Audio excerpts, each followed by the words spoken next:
শিক্ষার্থীরা, তোমরা যারা বার্ষিক পরীক্ষায় সর্বোচ্চ ভালো ফলাফল পেতে চাও, তোমরা আমাদের এই আর্য পাঠশালা চ্যানেলটি সাবস্ক্রাইব করে রাখো। এই চ্যানেলে তোমরা তোমাদের বার্ষিক পরীক্ষার আগের রাতে সকল বিষয়ের গুরুত্বপূর্ণ সাজেশন পেয়ে যাবে। আসসালামু আলাইকুম প্রিয় শিক্ষার্থীরা, আর্য পাঠশালা নতুন একটি ক্লাসে তোমাদের সবাইকে স্বাগতম। প্রিয় শিক্ষার্থীরা, আজকে আমি তোমাদের সাথে আলোচনা করব তোমাদের সপ্তম শ্রেণীর ডিজিটাল প্রযুক্তি বইয়ের নমুনা একটি প্রশ্ন নিয়ে, যে প্রশ্নটি তোমাদের বার্ষিক পরীক্ষার জন্য বেশ গুরুত্বপূর্ণ। দেখো, এই পরীক্ষা 2024 সালে কোথাও এসেছে। তো এখানে সময় হচ্ছে 3 ঘন্টা, পূর্ণমান হচ্ছে 100 মার্কস। ক বিভাগে থাকবে নৈবিত্তিক অংশ। দেখো, সঠিক উত্তরগুলো অবশ্যই তোমাদের খাতায় লিখতে হবে। তো তোমাদের 1 থেকে, দেখো তোমরা 1 থেকে 15 পর্যন্ত তোমাদের 15টি থাকবে। তোমাদের 1 থেকে 15 পর্যন্ত 15টি তোমাদের মানে এমসিকিউ প্রশ্ন থাকবে, যেগুলো উত্তর তোমাদের খাতায় লিখতে হবে। তোমরা দেখতে পাচ্ছ, দেখো আমি তোমাদের একটু স্ক্রল করে দেখাচ্ছি প্রশ্নগুলো, তোমরা একটু দেখে নাও।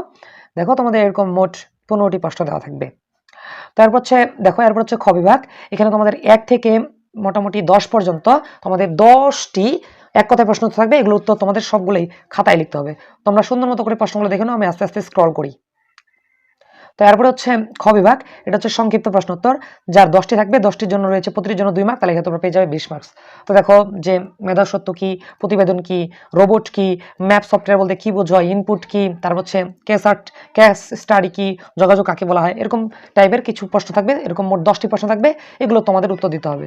এরপর হচ্ছে গ বিভাগ, রচনামূলক প্রশ্ন, এগুলো মোট 3টি প্রশ্ন উত্তর দিতে হবে। তোমরা দেখতে পাচ্ছ ক, খ, গ, ঘ এরকম ম পর্যন্ত তোমাদের মোট 5টি প্রশ্ন করা হবে, যার মধ্যে তোমাদের 3টি প্রশ্ন উত্তর দিতে হবে।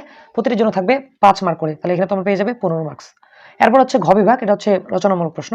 তোমরা দেখতে পাচ্ছ যে দেখো, এখানে মোট 5টি প্রশ্ন উত্তর দিতে হবে। এখানে তোমাদের মোট প্রশ্ন করা হবে 7টি, তার মধ্যে তোমাদের যে কোনো 5টি প্রশ্ন উত্তর দিতে হবে, যার প্রতিটির জন্য এখানে থাকবে মানে 8 মার্ক করে 40 মার্কস। দেখো, 1 নম্বর, কবির ভিডিও এডিটিং করার জন্য সফটওয়্যারের নির্দিষ্ট ফি পরিশোধ করে একক ভিডিও এডিটিং সফটওয়্যার ডাউনলোড করে এবং সেটি তার নিজের নামে ব্যবহার করে কবিরের বড় ভাই আকাশ একটি চিপস তৈরির কারখানার পরিচালক মানে কোম্পানির পরিচালক। তিনি সম্প্রতি একটি নতুন চিপস তৈরির ফর্মুলা আবিষ্কার করেছে। ফর্মুলাটা তিনি তার প্রতিষ্ঠানে চিপস তৈরির ব্যবহারের ফলে সেটিকে ট্রেডমার্ক গ্রহণ করেছেন। তো এই উদ্দীপক আলোকে একটা ক আর খ 2টি প্রশ্ন করা হবে। দেখো, তোমরা দেখে নাও প্রশ্নগুলো। এই যে 2 নম্বর প্রশ্ন, তারপর হচ্ছে এই যে আপনাদের 3 নম্বর প্রশ্ন উদ্দীপক, এই যে প্রশ্নগুলো 3 নম্বর প্রশ্নের ক খ। 4-এর হচ্ছে এই যে উদ্দীপক দেখতে পাচ্ছ, ক খ 2টি প্রশ্ন। 5-এর উদ্দীপক দেখতে পাচ্ছ, ক খ 2টি প্রশ্ন।